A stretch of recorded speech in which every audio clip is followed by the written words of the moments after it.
உரிமை பந்தமேந்தி திரண்ட உறவுகள் செம்மணி மனித புதைக்குழிக்கு நீதி கோரி யாழில் மக்கள் எழுச்சியாக சென்று அங்கே தீப்பந்தங்கள் ஏந்தி அமைதி வழியிலே போராடி கொண்டிருக்கிறார்கள்.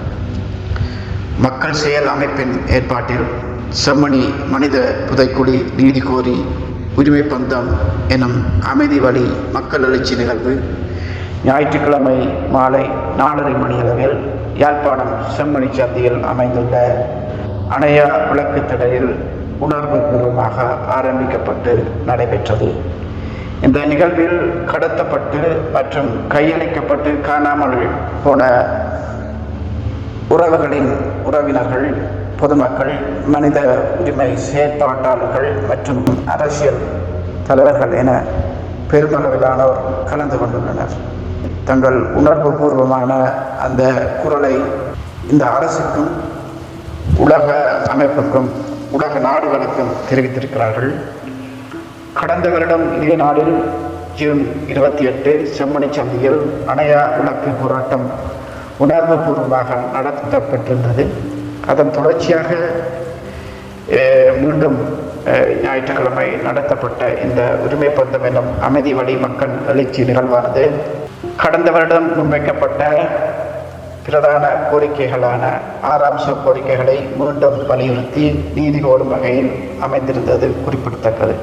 எங்களுடைய உறவுகள் வகை தொகையின்றி கைது செய்யப்பட்டு அவர்கள் மிகவும் கோரமான முறையில் கொல்லப்பட்டு சிறுவர்கள், குழந்தைகள், பெரியவர்கள், ஆண்கள், பெண்கள், இளம் வயதினர் என்று வகை தொகையாக அந்த காலத்திலே அந்த யுத்த பொழுதில் கைது செய்யப்பட்டு அவர்கள் எந்த ஒரு விசாரணைக்கு உட்படுத்தாமல் அவர்கள் இளையச்சித்தனமாக படுகொலை செய்யப்பட்டிருந்தார்கள்.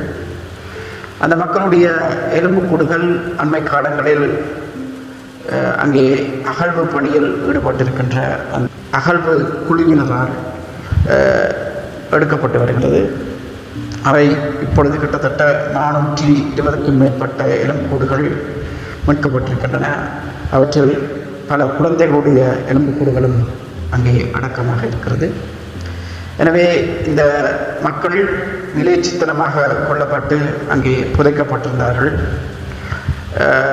இந்த மக்களுக்குரிய நீதி அந்த காலத்தில் அரசில் இருந்த இனவாத அரசுகளால் அவை மறைக்கப்பட்டும் தடுக்கப்பட்டும் அந்த நீதிக்காக குரல் கொடுக்க முனைந்த மக்களை அச்சுறுத்தியும் அவற்றை நிராகரித்து வந்த நிலையில் புதிதாக இப்பொழுது பதவியேற்றிருக்கின்ற அரசுக்கு இந்த மக்கள் மீண்டும் அந்த கோரிக்கையை முன்வைத்து போராட வந்திருக்கிறார்கள், போராடி கொண்டிருக்கிறார்கள்.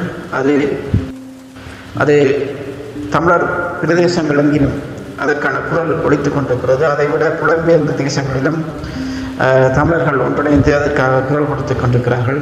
மனித உரிமை அமைப்பினரோடு மனித உரிமைக்காக போராடுகின்ற அமைப்புகளுக்கும் பலவிதமாக அந்த தகவல்கள் வழங்கப்பட்டு கொண்டிருக்கின்றன.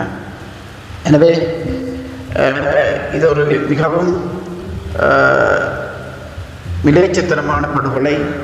இந்த படுகொலையை செய்த அந்த இராணுவத்தினரும், குறிப்பாக அந்த இராணுவத்திற்கு துணை போன தமிழ் குழுக்களும் நிச்சயமாக நீதியின் முன் நிறுத்தப்பட்டு அந்த அவர்களுக்கான தண்டனை வழங்கப்பட வேண்டும்.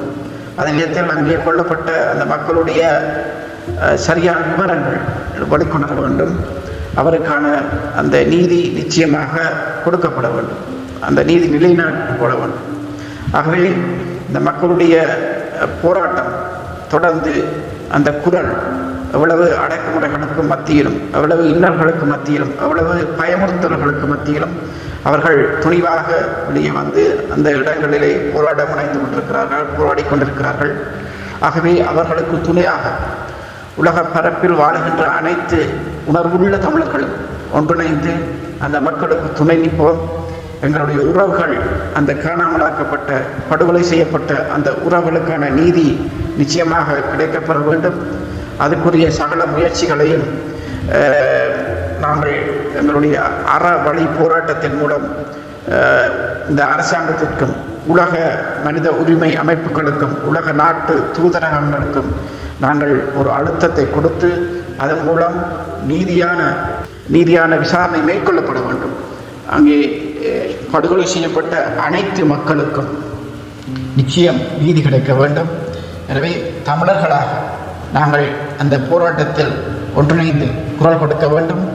அந்த போராட்டம் மட்டுமல்ல, தமிழர்கள் மீது திணிக்கப்படுகின்ற நில ஆக்கிரமிப்பு, குறிப்பாக தையிட்டி திசவிகாரைக்கு எதிராக கூட அங்கே தமிழர்கள் போராடி கொண்டிருக்கிறார்கள். அதைவிட தமிழர்களுடைய நிலங்கள் ஆக்கிரமிக்கப்பட்டு அங்கே இன்னமும் இராணுவ முகாம்கள், இராணுவ பாதுகாப்பு தடைகள் அமைக்கப்பட்டு அந்த மக்கள் அங்கே மக்கள் செல்ல முடியாமல் இருக்கிறது. ஆகவே அந்த தடைகள் அகற்றப்பட்டு அந்த மக்களுக்கான அந்த அவர்களுடைய காணி, அவர்களுடைய நிலம் மீண்டும் அவர்களுக்கு கிடைக்க வேண்டும். மக்களுக்கான நீதியான தீர்வு கிடைக்க வேண்டும். தையிட்டி ஆக்கிரமிப்புக்கு எதிராகவும் அதே நேரத்தில் தமிழர்களுடைய நிலங்களை தடுத்து வைத்திருக்கின்ற அந்த மனித உரிமை மீறலுக்கு எதிராகவும் நாங்கள் குரல் கொடுப்போம். இனமாக ஒன்றாகவும் உலக ரீதியாக வாழ்கின்ற அனைத்து உணர்வுள்ள தமிழர்களும் நாங்கள் ஒன்றிணைந்து அறம் சார்ந்து உரிமைக்காக நாங்கள் போராடுவோம். அதன் மூலமே எங்களுடைய உரிமைகளை நாங்கள் பெற்றெடுக்க முடியும். எனவே அனைவரும் ஒன்றிணைந்து நாங்கள் குரல் கொடுப்போம். இனமாக ஒன்றாகவும். நன்றி, வணக்கம்.